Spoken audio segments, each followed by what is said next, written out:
False stability. The rumble of machinery was as much a part of Mike Harris's life as the morning sun slicing through the curtains of his small Detroit home. Every weekday for the past 27 years, Mike had awakened before dawn, sipped his coffee in the quiet kitchen while the city still slept, and headed out to the factory. His world. His second family. He had never been a man of luxury. His hands were rough and scarred. His back showed the burden of decades spent on the assembly line, but he wore his blue-collar pride like a badge of honor. Mike's wife, Linda, always made sure there was a lunch in his bag and a gentle kiss on his cheek before he left. Their son, Daniel, now 21 and between community college classes and part-time gigs, sometimes joined him for a quick breakfast, though lately Daniel's mind seemed preoccupied with his own worries. Inside the factory gates, Mike moved with the easy confidence of a veteran. He called out hellos to his crew, exchanged mechanics jokes as they clocked in, and barely glanced up when Jake Peterson, the floor manager, strutted through with his expensive shoes and tailored jacket. Jake had only been with the company 5 years, but acted as though he owned the place, always too friendly with the higher-ups and too quick to criticize the workers. Still, Mike kept his head down and focused on the job. The pay wasn't much, but it kept the lights on and food on the table. What mattered more was the community, the shared break room laughter, the gripes about overtime, old stories passed along the line between welds and rivets. But lately, even the familiar felt uneasy. The company had been talking about streamlining, and last week rumors of layoffs crept down the line faster than the conveyor belts. No one wanted to be the next name on the redundancy list. On this bitterly cold Monday in January, Mike arrived early, the sky still indigo, factory windows glowing like embers in the dark. He stood alongside Frank and Luis, 2 other old hands, blowing into his cupped palms to warm them. "Think today's the day?" Frank murmured, voice low so the cameras wouldn't pick it up. Mike shrugged. Heard nothing from management. Could just be more talk. But anxiety shoulder. "People like us, we just keep working, no matter what. That's what keeps things running, believe it or not." Danielle managed a half-smile, but Mike knew the worry was for real. That night, Mike sat in front of the TV, barely tasting his dinner, Linda beside him holding his hand. When the local news mentioned more layoffs in town, they exchanged a glance full of unspoken fears. Even the warmth of their home couldn't shake the cold truth threading its way through their lives. Something was shifting. Stability, it seemed, was just another fragile thing waiting to break. The first headwind. The next morning, the air at the factory felt heavier, as if everyone was bracing for a blow that hadn't yet landed. Mike's boots echoed on the rickety metal stairs. The flurries outside swirled in the sunrise, but inside, the workers' chatter was subdued, each word hanging with uncertainty. Jake Peterson was already making his rounds.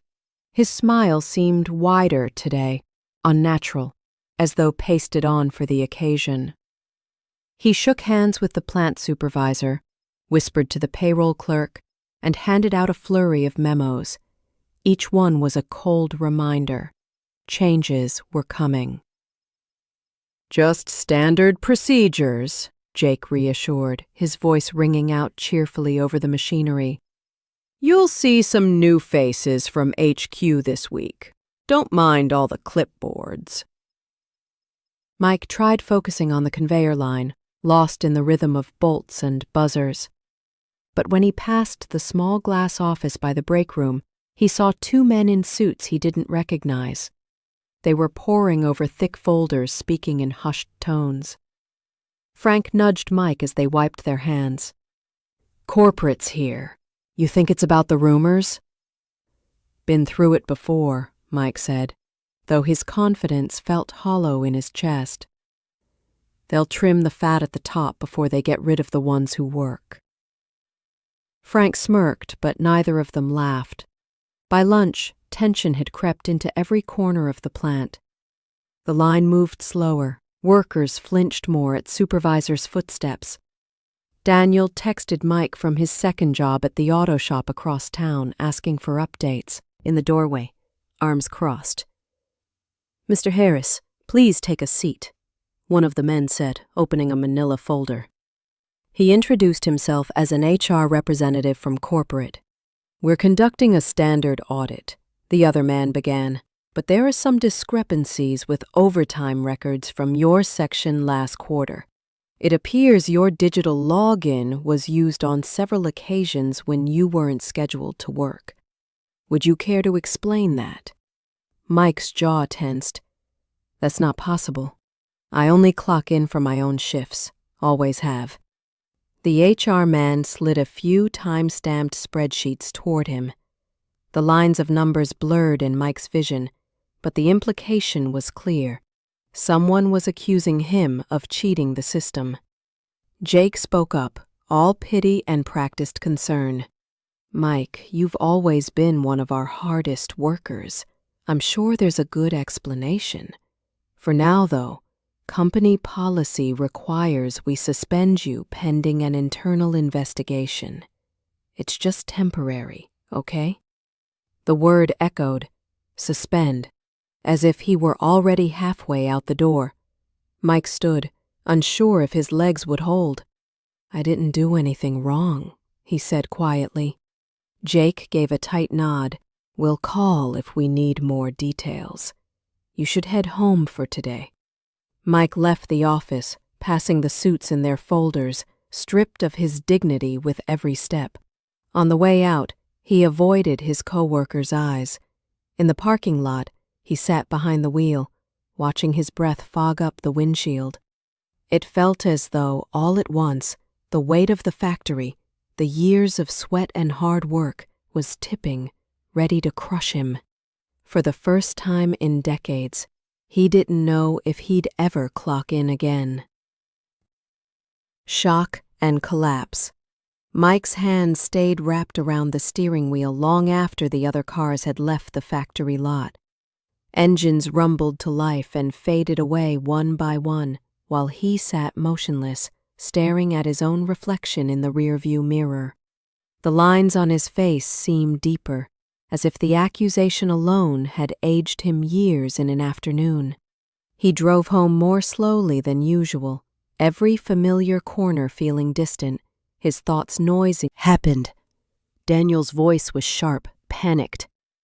Mike forced himself to sit, rubbing his temples. Linda sat beside him, a steady hand on his shoulder. "They say I falsified timesheets." Mike finally managed, his voice tight. "That somebody clocked me in when I wasn't working. They sent me home. Suspension, pending an internal investigation." He tried to sound matter-of-fact, but the edges of the words shook. Daniel shoved his laptop aside, anger flashing in his eyes. "That's bull, Dad. Everybody knows you. You've never—" Linda squeezed Mike's hand. Her own fear was quiet but visible, a nervous tapping of her foot on the tile, the twitch in her smile. "It'll get sorted out. It has to." But the three of them fell silent, the only sound the ticking of the old clock on the wall. As evening fell, their house, usually a sanctuary, seemed to shrink, the walls pressing in. Mike stared at the unpaid bills stacked near the phone, wondered how long they could make the mortgage last. Daniel paced, muttering about having to pick up more hours at the auto shop, promising he'd cover groceries. The phone rang. Linda answered, her tone cheerful at first, until she realized it was her sister with just checking in questions about Mike's work. She tried to hush the rumors, but Mike heard the concern in her voice and knew the news was already seeping out into their tight-knit block. Meanwhile, Daniel took to his phone, texting friends from the plant, trying to piece together if anyone else had been called in or accused. He found little but whispers. Some pitied Mike, others wondered aloud if he'd really tried to fudge his hours, and a few, like Frank, sent curt messages. "Hang in there. Doesn't seem right." After dinner, Linda sat beside Mike on the worn living room sofa, her hand cold in his. She told him softly, "You've done nothing wrong. We'll get through this together." But in the half-light, Mike saw her eyes glimmer with tears she wouldn't let fall. That night, long after Daniel had gone to bed and Linda had retreated to their room, Mike sat by himself at the kitchen table. Himself. The world still needed him. Daniel, though, refused to let the story end in quiet surrender. Guilt and fury gnawed at him. His father didn't just deserve better. He deserved justice. On Thursday morning, while Mike was out shoveling the drive, Daniel made a decision. He pulled on a thick coat and went to the auto shop, but his mind wasn't on brakes and oil pans. At lunch, he flipped open his old laptop and started researching. He knew his father's routine, punch in at 6:58 a.m. sharp. Mike's spotless record at the factory had even been a running joke among family and coworkers. Daniel wondered, who could have doctored the records? And why now? His first step was calling Frank, hoping for another voice of reason. The old mechanic answered on the second ring, gruff and tired. "Frank, you heard anything else about Dad's suspension?" Daniel asked. Frank sighed. "Only that Jake's walking around like he's king and people are scared. Some say HR's digging into payroll, especially overtime claims. Smells like a setup, kid." That night, after Mike and Linda had gone to bed, Daniel sat up at the kitchen table with a mug of black coffee and a stack of notepads. He cross-checked schedules and texted a few of Dad's old coworkers. Every login and shift swap he tried to match against texts, receipts, even Mike's calendar.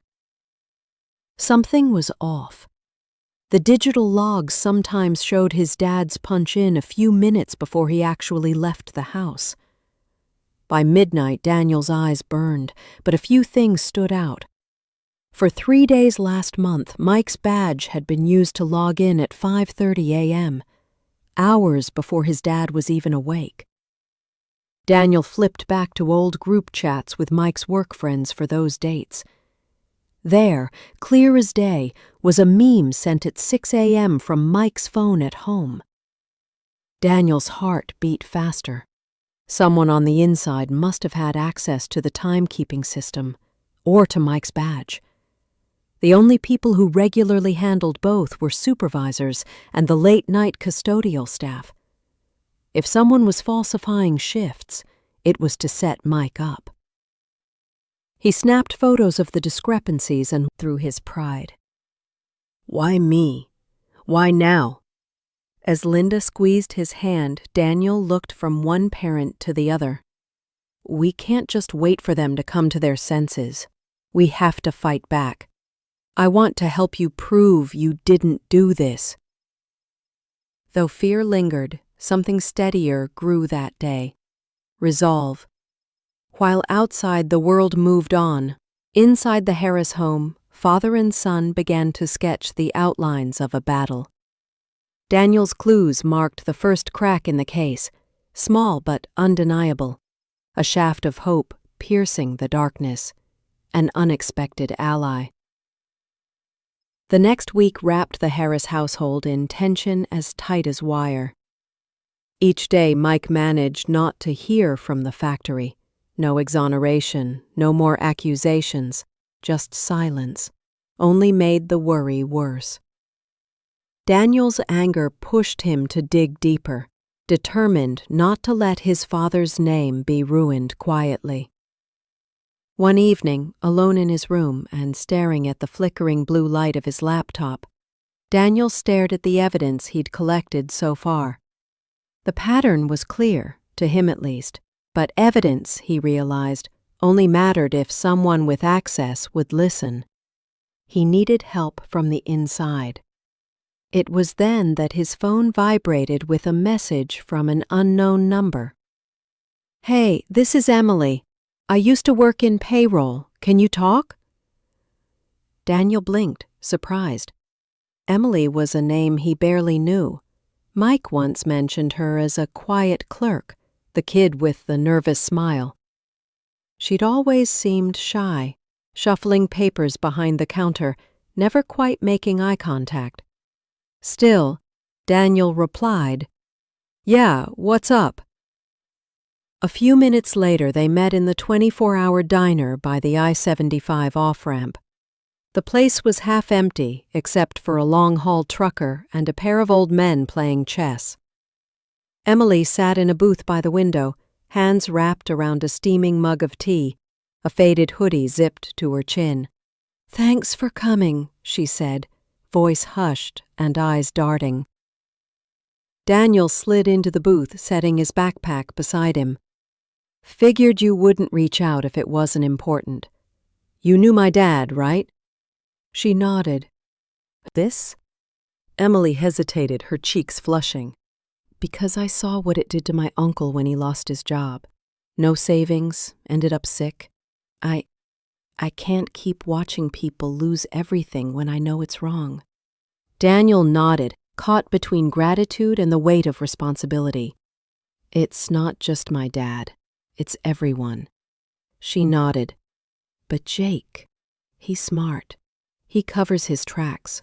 Last week he started deleting old payroll records, the ones tied to your dad and a couple others.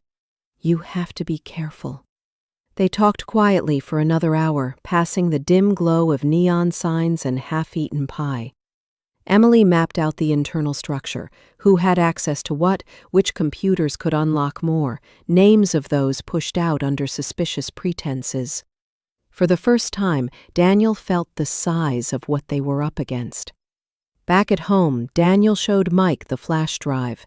Together they pored over digital records, overlapping timestamps, subtle changes to file names, secret notes on payouts. It all painted a picture of cold calculation, with several low-level workers pushed out as scapegoats. As the night wore on, Emily's bravery filled Daniel with hope. Maybe, he thought, if more people like her were willing to risk something for what was right, the truth could actually win. Mike rested a hand on Daniel's shoulder. "People will help. We're not alone," he said, his voice steadier than it had been in weeks. Emily's arrival changed everything. The fight was no longer just their families. Now, finally, a light flickered at the end of the tunnel, weak but growing and moving toward justice. Breaking the silence. The days that followed stretched thin and brittle, tension humming just below the surface in the Harris home. Mike still woke early, but now his mornings echoed with uncertainty instead of the comfort of routine.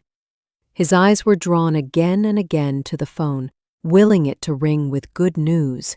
But now, as truth slowly unraveled before them, he was no longer simply waiting. They were preparing to act. Daniel spent his evenings cataloging files from Emily's flash drive. The more he dug, the more patterns revealed themselves. Shuffled payroll and answer, woven through Daniel's memories, was Frank.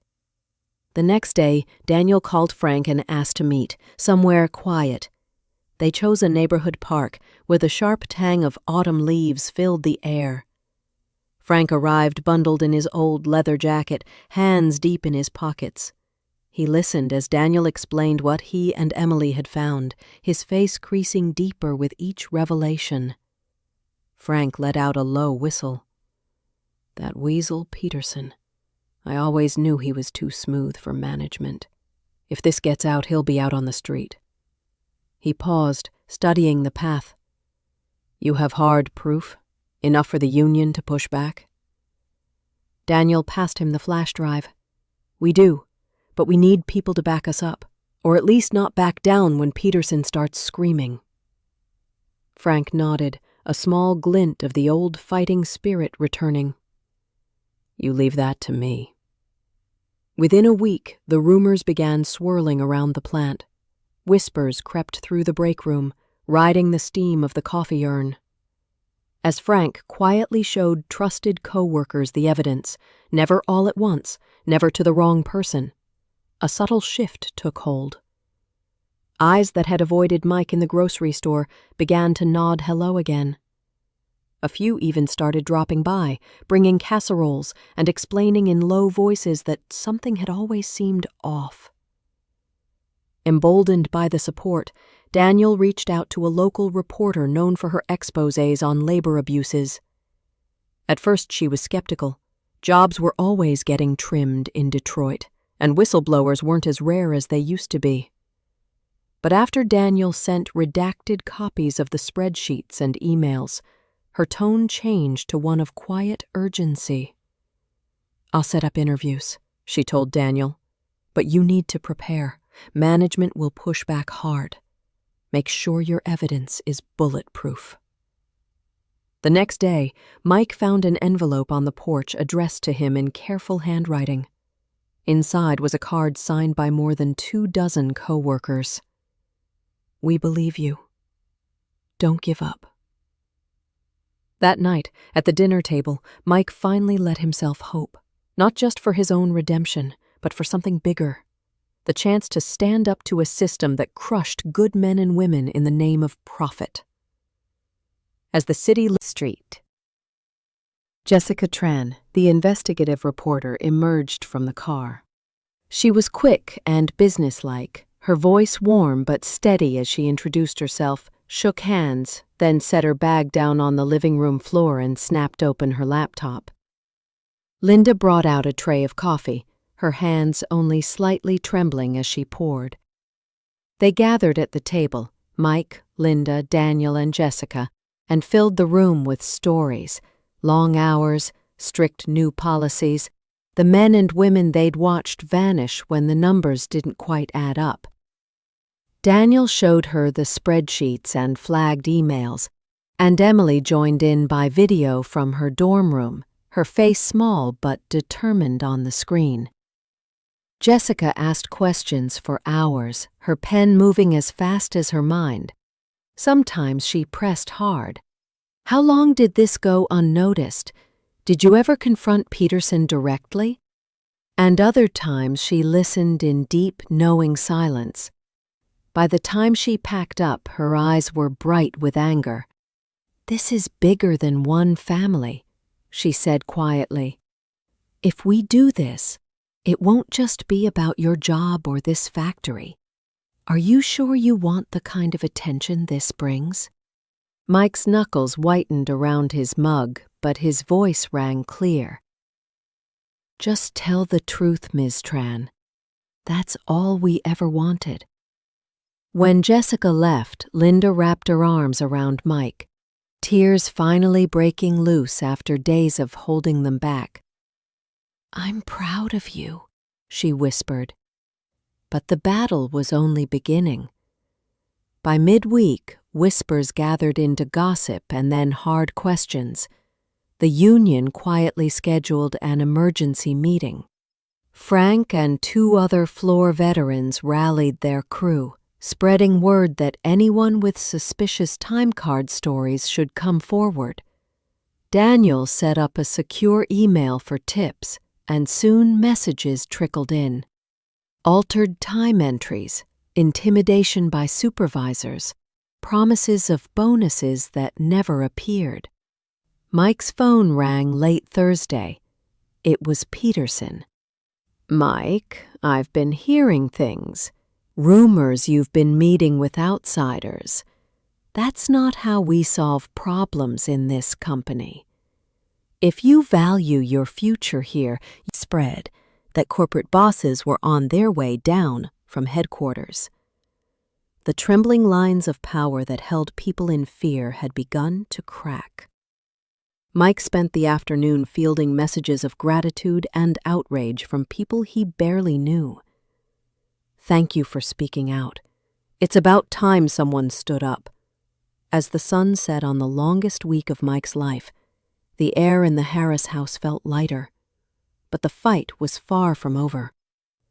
Mike looked around at his family, at Daniel's tired but hopeful face, and Linda quietly holding a printout of Jessica's article.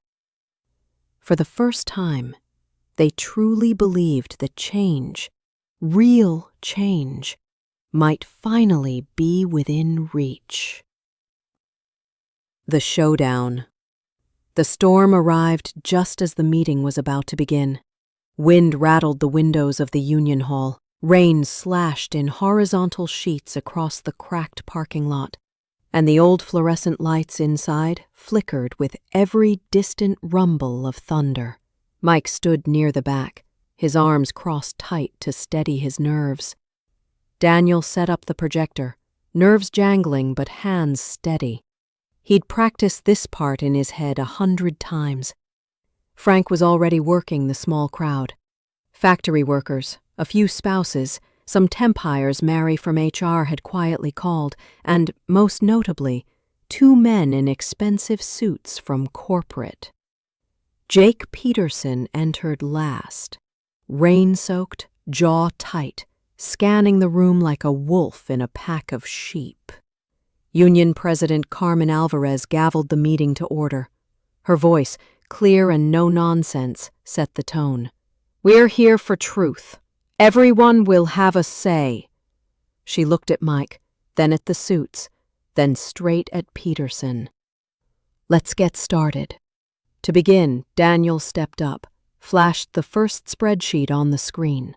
Mike's time cards, the irregular logins, the shift swaps that made no sense. Then Emily, shaky but determined, streamed in on video to explain how records were altered and emails purged late at night. She shared what she'd witnessed: intimidation, quiet firings, supervisors paid off in mysterious retention bonuses. All the while, the suits from corporate grew increasingly uncomfortable, exchanging quick, "risk it all when you see something wrong." But I look at my family. He motioned to Linda and Daniel, sitting forward, eyes shining, and at all of you. And I know the truth matters more than avoiding trouble.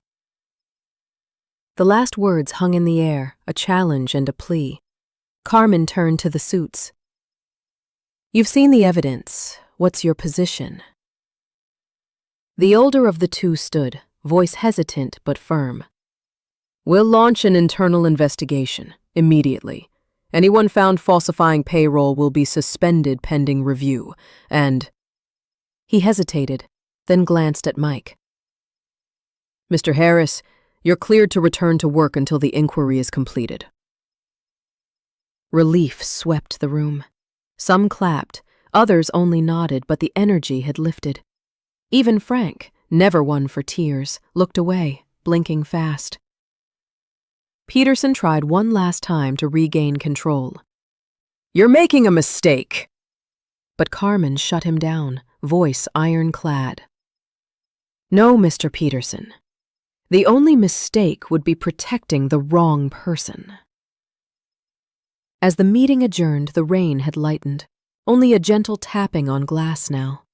Mike was mobbed by friends, people shaking his hand, slapping him on the back. Linda wrapped him in a tight, grateful hug, her laughter and tears mixing freely. Daniel shook hands with Emily through the screen, promising to catch up soon. Outside, under the clearing sky, Mike stood a little taller than before. The feeling wasn't quite victory yet, but it was the end of fear and the beginning of real change. Inside the Union Hall, Carmen gathered up the papers, her smile brief but proud. She locked eyes with Daniel as he packed away the projector. "This isn't over. Let's make sure it never happens to anyone again." Under the streetlights, the air smelled fresh, cleansed by the storm. For the Harris family, the night marked a turning point, a reclaimed dignity, and a belief at last in second chances. After the storm. Monday dawned clear for the first time in weeks. sunlight streaming through parted curtains as if determined to wash out the memory of darkness. Mike woke before his alarm, not out of habit, but hope. A new past the revolving gate, boots planted firm, clutching 2 mugs of coffee. He grinned big and broad. Told the guys you were coming in. Bet there'll be more handshakes than gossip today. Inside, the hum of machinery rose and fell in comforting patterns. As Mike walked the floor, old friends nodded, some even stopping to shake his hand or clap him on the shoulder. The ones who once averted their eyes now met his gaze, a silent apology and a promise of respect newly earned. But not all was as it had been. The company's new investigators, 2 women in crisp suits, walked briskly through the shop, clipboards in hand, asking quiet, pointed questions about time logs, overtime, and Jake Peterson's management style. Mike noticed Peterson's office door was locked, blinds drawn. Word spread that he'd been relieved of duties pending review. No one seemed inclined to wish him well. Mid-morning, Carmen stopped by Mike's workstation, voice low but kind. "I'm proud you stood up. I've heard from other locals. Your case is sparking changes in 3 more plants. It's not over, but people feel safe speaking up now." Lunchtime was different, too. There was no awkward hush when Mike entered the break room, just laughter, stories, Emily's video call glowing from Daniel's phone on the table, her smile warm as she mused about finishing her degree in labor relations. The Harris home that night was filled with a gentle kind of relief. Linda made chicken soup and baked the cinnamon rolls Daniel loved as a kid. After dinner, they talked quietly by the window, watching headlights streak past. Mike recounted the day, the handshakes, the welcome back, Carmen's news, Peterson's likely fate. Daniel listened, pride glinting in his eyes.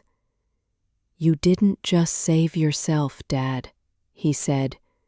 "You changed things for a lot of people." Linda squeezed Mike's hand, her voice soft. "We have our life back, but you gave others back theirs, too." Later, Daniel slipped outside, looking at but in peace. Each day felt like a small victory, a chance to savor the simple rhythm of returning life. Word came down one Friday. The final report had cleared Mike of all wrongdoing. His personnel record reinstated and, equally important to him, his dignity restored. The company issued a formal letter of apology with promises for sweeping reforms. When Mike held the letter, he read it once, twice, then tucked it into the family photo album beside Daniel's graduation picture and Linda's favorite snapshot of their old dog. For the Harris family, the letter was more than a bureaucratic fix. It was a marker in the story of their years. Things at the factory shifted too. New managers arrived, eager to learn the names and stories of everyone on the floor. Workers who once spoke only in whispers now voiced their concerns at meetings, their shoulders squared and eyes bright. The hush that used to descend at the mention of management was gone, replaced by a hum of accountability and hope. Emily came home that November for Thanksgiving. She visited the Harris family, bringing her mother's pecan pie and tales from her labor relations classes. She marveled at how quickly things changed, laughing softly when Frank teased her about being their secret weapon. The 3 families gathered, their stories tumbling together as warmth filled the room. Daniel, too, was different. No longer just Mike's son, but a young man who knew what conviction meant. He started volunteering at a local workers' rights organization, helping others find their voices. Sometimes he spoke at community centers about the importance of paying attention, standing up, and, above all, not letting fear make decisions for you. Linda's garden, once left untended during their hardest weeks, now exploded with color. She spent long afternoons digging, planting, and calling out for Mike to come admire the blooms. In small ways, with each flower, she pieced together the quiet joy that fear once stole. On the first snow of December, the Harris family gathered on the porch, watching flakes drift slow and silent. Mike slid his arm around Linda's shoulders, gratitude blooming stronger for all he might have lost, but somehow kept. Claimed for themselves. Epilogue. Echoes of courage. Years slipped by, and change clung to the Harris family as naturally as the coats they donned for each new Michigan winter. Life no longer revolved around fear or suspicion. Instead, it pulsed with possibilities, radiating from a single, stubborn stand in the face of injustice. Mike stuck with the factory, the steady rhythms of machinery and the soft clamor of voices now underscored by a harmony he'd never known in his decades on the line. Older workers sometimes approached him quietly, thanking him for what he'd done, emboldened to share their own stories, big and small. New hires, too, found him approachable. Some sought advice, some merely nodded in respect. The plant itself transformed under new management. Safety meetings had real discussions. Grievances were heard, investigated, resolved. For Mike, the difference was clear each time he punched in. His work had meaning again. His voice and those of his co-workers loud and strong. At home, Linda's garden grew wild with summer. Grandchildren's laughter, Daniel's twins, Emily's toddler, spilled through the yard on bright green afternoons. Linda taught them how to coax tomatoes from sun-warmed soil, and how to trust that roots would hold, even when storms blew hard. Daniel finished grad school and came home, not just for family, but to lead the local chapter of the labor rights group. He spoke at schools, went to city council meetings, and used what their family had survived as a blueprint for others. He knew that justice, like a good harvest, was something people built together, season after season. Emily returned too, first in stories, then for birthdays and major holidays, and finally for a job at the State Labor Board. She viewed policy now not as paperwork, but as a tool for healing, inspired by the courage she'd found at home. Her voice carried weight in Lansing, and colleagues joked, "Don't argue with Harris, she knows what's at stake." Sometimes when the house was quiet after dinner, Mike told stories to his grandchildren. Pride settled beneath his ribs. They had not only survived the storm, but helped draw the map for others to find their way. In the long arc of their lives, it was courage, not loud or brash, but steady and shared, that lingered long after the headlines faded.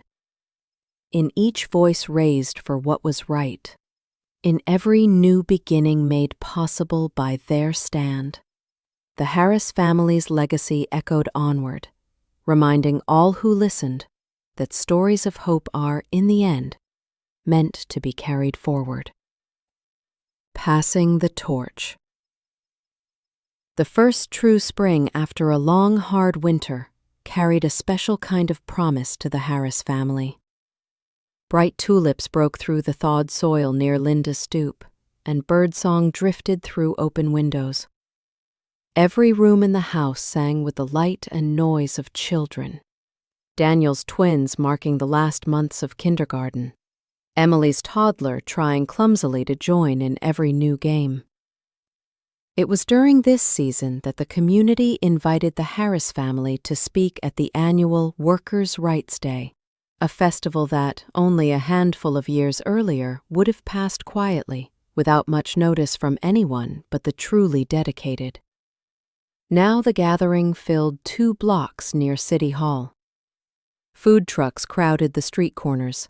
Union flags fluttered in the breeze, and the ordinary hum of daily life was transformed by voices raised in fellowship.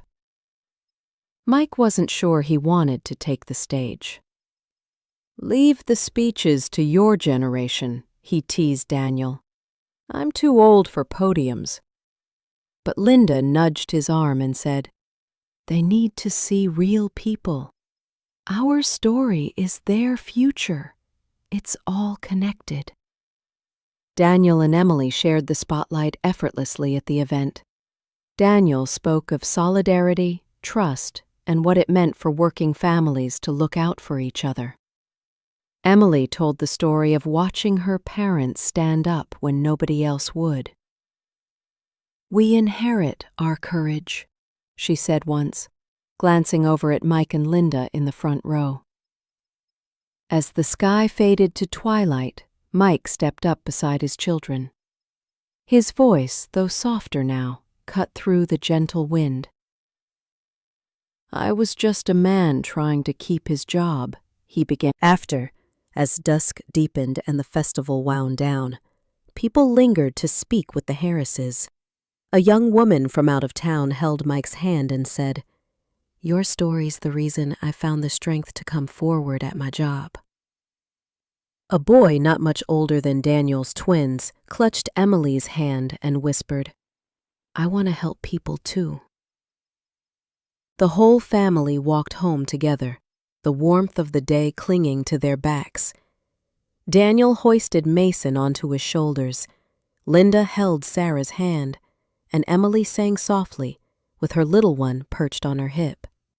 They didn't talk much, content in the shared silence of belonging. Back home, Linda tucked the children in and joined Mike on the porch. "Do you regret anything?" she asked at last, quiet beneath the first stars. Mike thought a long time, listening to laughter and music wafting faintly from the square, the resolute chirp of crickets rising. "No," he finally said, his voice full, "because our courage is bigger than our fear, and now it belongs to all of them, too." And so, with trust rekindled and their story woven into the fabric of the community, the Harris family watched a new chapter unfold, not just for themselves, but for everyone, learning that hope can be handed down like a torch from one determined hand to the next.